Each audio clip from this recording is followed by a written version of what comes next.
প্রিয় শিক্ষার্থীবৃন্দ, আমরা আজকে হিসাব বিজ্ঞানের তৃতীয় চ্যাপ্টার ক্লাস 9-10-এর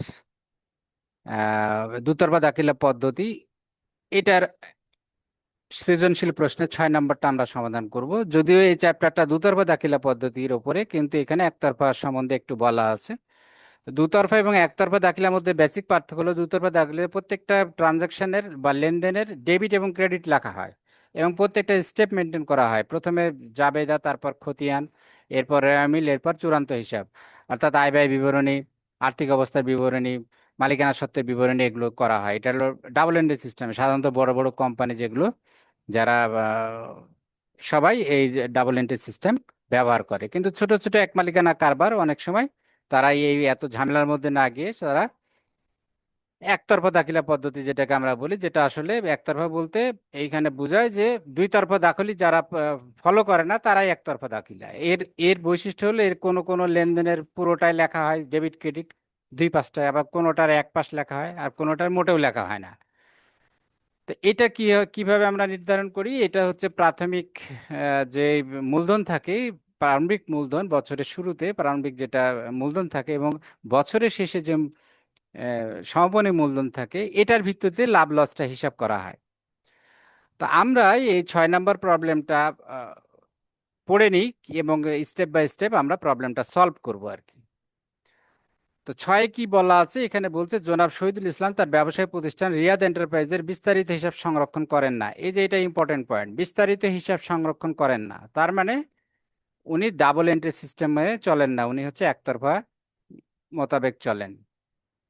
1 জানুয়ারি 2025 তারিখে ব্যবসায়ের মোট সম্পদ ও দায়ের পরিমাণ যথাক্রমে 5,50,000 টাকা এবং 1,70,000 টাকা।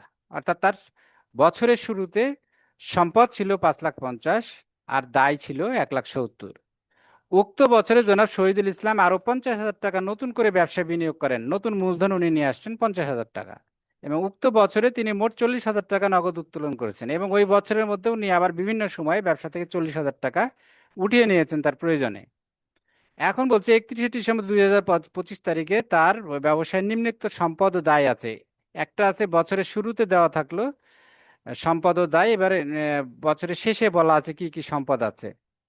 পার্থক্য করলে বছরের শুরুটাতে মোট সম্পদ আর মোট দায় ছিল, কিন্তু বছরের শেষেরটাতে দেওয়া আছে ভেঙে ভেঙে, অর্থাৎ মোট করা নাই, আমাদেরকে মোটটা করে নিতে হবে।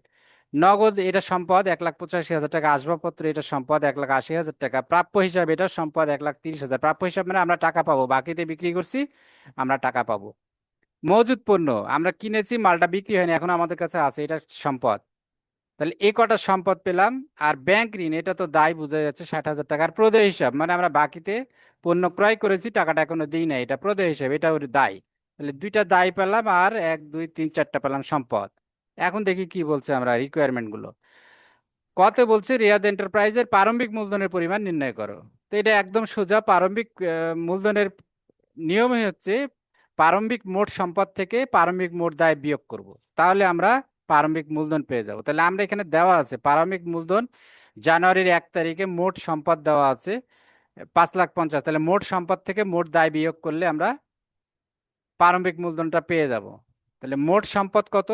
5,50,000 আর মোট দায় 1,70,000, বিয়োগ করলেই আমাদের ক নাম্বার উত্তর। তা আমি এটা একটা ছক মেনটেন করেছি, আসলে এটা ছক না করলে হবে, কিন্তু অ্যাকাউন্টিং যেহেতু সুন্দর করে ছক করলে এটা ভালো লাগে এবং এটাই সিস্টেম, এই জন্য আমি একটা ছক করেছি। যদি তোমরা পারো এই ছক সিস্টেমে দিবা পরীক্ষায়, তাহলে আশা করি এটা ভালো হবে। টিচার যে খাতা দেখবে তোমাদের, অবশ্যই উনি খুশি হবেন, ফুল মার্কস পাবে তোমরা।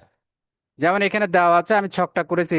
প্রারম্ভিক মূলধন তাহলে কি হবে? জানুয়ারি 1 তারিখে মোট সম্পদ ছিল 5,50,000, মোট দায় ছিল 1,70,000, তাহলে বিয়োগ করলে আমরা প্রারম্ভিক মূলধন পেয়ে গেলাম 3,80,000। তাহলে আমাদের ক নম্বরের রিকোয়ারমেন্ট শেষ। খুবই ছোট্ট একটা ইজি একটা প্রবলেম। খতে বলছে রিয়াদ এন্টারপ্রাইজের সমাপনী মূলধনের পরিমাণ নির্ণয় করো। তো সমাপনী মূলধন বলতে আমরা সমাপনী সম্পদ, মোট সম্পদ থেকে সমাপনী মোট দায় বিয়োগ করব। তাহলে মোট সম্পদ আমরা সেগুলো সব যোগ করব। তো এটাও আমি ছক ভাবে করেছি, তোমরা ছক না করলেও হবে, কিন্তু আমি এটা ছকটা মেনটেন করছি যাতে এটা সুন্দর হয়। তাহলে 31শে ডিসেম্বর 2025 তার সম্পদ কি কি ছিল আমি একটু সাজিয়ে নিয়েছি। নগদ, প্রাপ্য হিসাব, মজুত পণ্য, আসবাবপত্র। অ্যাকাউন্টিং এর নিয়ম অনুযায়ী অল্প আমি একটু ধারাবাহিকভাবে সাজিয়ে নিয়েছি। তাহলে নগদ আছে 1,85,000, প্রাপ্য আছে 1,30,000, মজুত পণ্য আছে 90,000, মজুদ পণ্য আছে 90,000। আর কি আছে?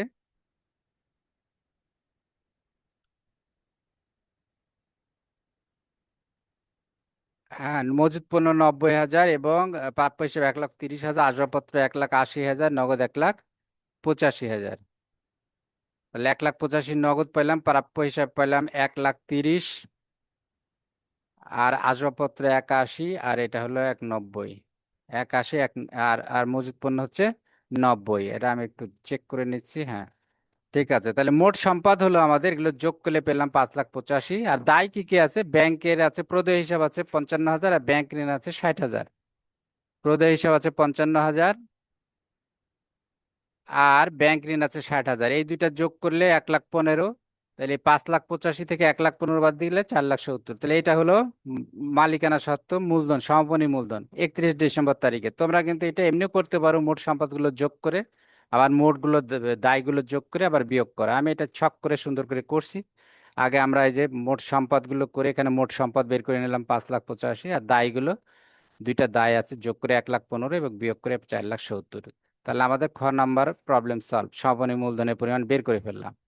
এবার গতে কি বলা আছে? আমাদের গতে বলা আছে যে প্রারম্ভিক মূলধন ও সমাপনী মূলধন, এবার বলতেছে ওইটার আগের সাথে কোনো সাথ নাই, এটা নতুন করে ডাটাটা দিচ্ছে আমাদেরকে। বলছে যে প্রারম্ভিক মূলধন যদি 5,50,000 হয় আর সমাপনী মূলধন যদি 6,85,000 হয়, তাহলে 2025 সালে রিয়াদ এন্টারপ্রাইজের লাভ ও ক্ষতির পরিমাণ বের করতে বলছে। তো লাভ আর ক্ষতির এই যেটা একতরফা দাখিলা অনুযায়ী আমরা বিয়োগ করে কিভাবে পাই? আমরা দেখে আসলে যে বছরের শুরুতে একজন মালিকের, এখন আমরা যদি সিম্পল একটা উদাহরণ দিই, মনে করো একজন ছোট একজন ব্যবসায়ী, তার জানুয়ারি মাসে 1 তারিখে সে 1,00,000 টাকা নিয়ে ব্যবসা শুরু করলো, এটাই তার প্রারম্ভিক মূলধন। এখন 31 ডিসেম্বর আমি ধরে নিলাম যে সে সারা বছর নতুন করে আর কোনো টাকা ব্যবসায় দেয়নি এবং ব্যবসা থেকে সে টাকা কোনো উত্তোলনও করেনি।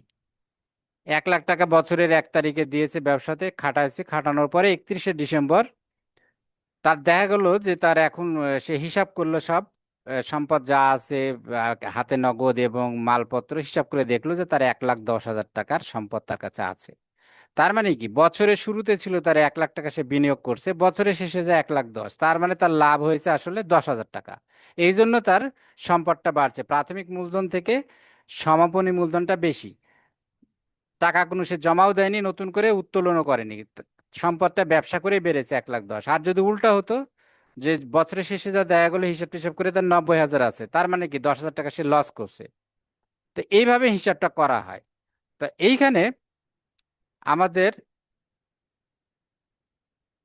লাভ সমান তাহলে কি, লাভ হচ্ছে সমমানী মূলধন থেকে আসলে প্রারম্ভিক মূলধন বিয়োগ। কিন্তু এখানে কথা আছে যে যদি উত্তোলন করে, তাহলে উত্তোলন করছে মানে কি, প্রফিটের টাকার থেকে সে তার টাকা চলে গেছে, তাহলে আমাকে উত্তোলনটা বা সমাপনীর সাথে যোগ করতে হবে। কথার কথা, আমি সিম্পল উদাহরণ যেটা দিচ্ছিলাম যে 1,00,000 টাকা সে দিল, বছরের শেষে সে দেখলো 1,10,000 টাকার তার সম্পদ আছে, তার মানে কি তার 10,000 টাকা লাভ হয়েছে। কিন্তু যদি বছরের মাঝে সে 5,000 টাকা তুলে নেয়, এরপরও যা যদি দেখা যায় যে 1,10,000 টাকার সম্পদ আছে, তার মানে অ্যাকচুয়ালি লাভ হয়েছে তার কত, 10,000। আর এই যে 5,000 টাকা মালিক তুলে নিয়েছে, তার মানে 10 আর 5 15,000 টাকা তার লাভ হয়েছে এই বছরে। যদি ওই 5,000 টাকা মালিক না তুলতো, তাহলে কি হতো, আমার সম্পদ থাকতো ওখানে, বছর শেষে তার দোকানের সম্পদের পরিমাণ থাকতো 1,15,000। এই জন্য এই উত্তোলনটা কি করতে হয়, প্রাথমিক ইয়ার সাথে এই সমাপনীর সাথে এটা যোগ করতে হয়। কারণ ওই টাকাটা যদি না তুলতো, তাহলে সমাপনী মূলধনের পরিমাণ বেশি হতো, তাহলে 40,000 টাকা মালিক তুলে নিছে, তাহলে যদি সে না তুলতো তাহলে কি হতো, সমাপনী মূলধন বেশি হতো। এই জন্য 6,85,000 সাথে 40,000 যোগ হলো। আচ্ছা, বিয়োগ প্রারম্ভিক মূলধন প্লাস অতিরিক্ত মূলধন। কেন অতিরিক্ত মূলধন যোগ করতে হয়? এখন 1,00,000 টাকা যে বছরের শুরুতে সে ব্যবসায় বিনিয়োগ করছেন, মাঝে যায় যদি আবার ব্যবসায় 50,000 টাকা দেয়, তাহলে তার ব্যবসায় টাকা খাটলো কত, 1,50,000। তাহলে বছর শেষে যায় তার লাভ কত হলো? এখন বছর শেষে যে পরিমাণ দাঁড়াবে, ওখানে যায় যদি দেখা যায় 1,70,000 হয়েছে, তাহলে 1,70,000 থেকে 1,50,000, কারণ একবার শুরুতে ছিল 1,00,000, মাঝে 50 দিয়েছে, তাহলে 1,50,000 আমি বাদ দিলাম 1,70,000 থেকে, তাহলে 20,000 টাকা তার লাভ। এই জন্য যদি অতিরিক্ত মূলধন বছরের মধ্যে নিয়ে আসে, এটা প্রারম্ভিকের সাথে যোগ হয়, মোট মূলধনের পরিমাণের সাথে যোগ হয়, সমাপনী থেকে বিয়োগ করলে নেট লাভ বা ক্ষতি। তাহলে আমরা এখানে আমাদের ডাটা অনুযায়ী 6,85,000 প্রবলেমে দেওয়া ছিল যে সমাপনী মূলধন 40,000 টাকা বলছে যে উত্তোলন করছে, এই যে প্রবলেমের মধ্যে দেওয়া আছে যে সে বছরের মধ্যে এখানে বলা আছে যে উক্ত বছরে উনি 50,000 টাকা নতুন করে ব্যবসায় বিনিয়োগ করছে আর 40,000 টাকা নগদ উত্তোলন করছে।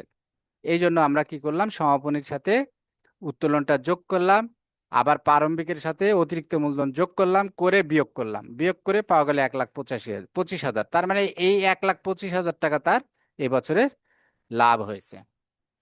তো এই ছিল প্রবলেমটা, আশা করি তোমরা বুঝতে পেরেছো। এরপরে কারো কোনো চাহিদা থাকলে আমাকে জানাবে। আর আমার যদি অবশ্যই আলোচনা ভালো লেগে থাকে অবশ্যই আমার চ্যানেলটা তোমরা সাবস্ক্রাইব করবা, এই অনুরোধ তোমাদের কাছে রইল, এবং বন্ধু বান্ধবদের মধ্যে শেয়ার করবা আমার চ্যানেলটা প্রমোট করার জন্য। Thank you very much. ধারাবাহিকভাবে তোমরা বিভিন্ন প্রবলেম এর এখানে সলিউশন পাবা। সাবস্ক্রাইব করে রাখলে নতুন নতুন ভিডিও আসলে তোমরা সেটা সাথে সাথে পেয়ে যাবে। Thank you very much.